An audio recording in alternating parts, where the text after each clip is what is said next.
writers and readers, I'm Christie Stratos, and today I'm going to answer my most frequently asked question, which is, where did I get the background to start my own editing business? So I actually have a special treat for you today. I'm shooting this from where I went to college. So I'm going to show you around a little bit later, but just to answer the question first, I actually went to a small private college in the US for those of you who live outside it. I majored in English literature and minored in business, so that set me up really well to start the business in general. Why English literature over English communications? Because I didn't really find the classes in communications personally that interesting. That was just for me. And plus in English lit, what I ended up doing was when you study the classics, you really learn why they became classics in addition to all the symbolism behind them and motifs and all the classic literature stuff. So it set me up with some really good guidelines on what might make something very popular, both in classic literature and in contemporary literature. So that background was really useful. Plus, of course, I had to take in-depth grammar classes and lit theory and everything. So I had a really good background in literature all the way around, and reading and interpreting and everything that goes with editing itself. In terms of experience, while I was in college, I actually worked as a writing tutor.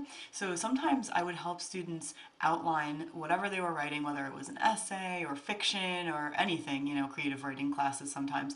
I would help them from scratch. I would help them write an outline, all kinds of things from the very beginning, thesis, statements. Sometimes I would just proofread their finished essay or, creative fiction. So I did do a wide range of things there.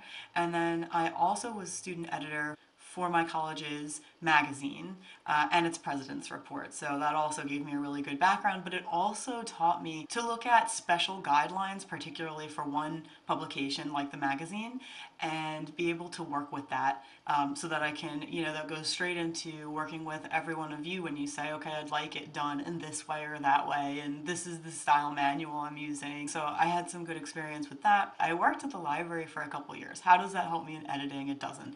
But it did really expose me to so much literature I didn't know about. I went into all the sections, and when I was shelving books, when I was reorganizing, when I was cataloging, things like that, because I worked in a lot of the departments, I found so many books I had never heard of, and I think that's really where my interest in indie authors first came from, because when I first started really getting into indie authors, I was like, wow, this is just like the library where you go in and you just don't realize how much there is. Even when you go in as a library patron, you're usually looking for something in particular, and maybe you wander on that section, but at least for me at the time, I didn't wander around the entire library, because I had places to go and things to do, and I'm sure you do too.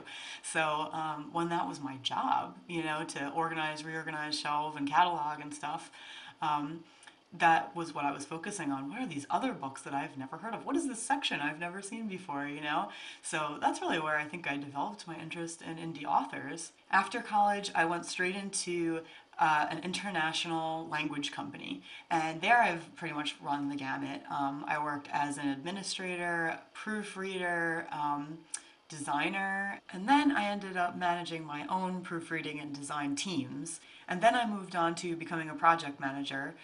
So all of that experience combined really set me up well, I think. I felt really confident in being able to manage other people and hire on editors to work with me, and manage multiple projects at a time, although each of my editors only handles one project at a time, including me. So that's my background. That's what all supported me and led me to my own editing business. And now I'm just going to show you around my college a little bit. It's not going to take very long, but I'm going to especially give you a tour of the places I spent the most time, which was the library and the Humanities building, where pretty much all English literature classes were. And I think you're going to appreciate that one because, of course, as writers, we spend a lot of time sitting at our desks, and the Humanities building is 4 flights of extremely steep stairs. So in my senior year, I had a couple classes up there, and when I had to make a presentation, I had to get there like 10 minutes early because you'd be just panting because it was just such a workout to go up those stairs, even if you're physically fit. It was like such a workout. So I think that you'll appreciate that from my perspective. So let's go.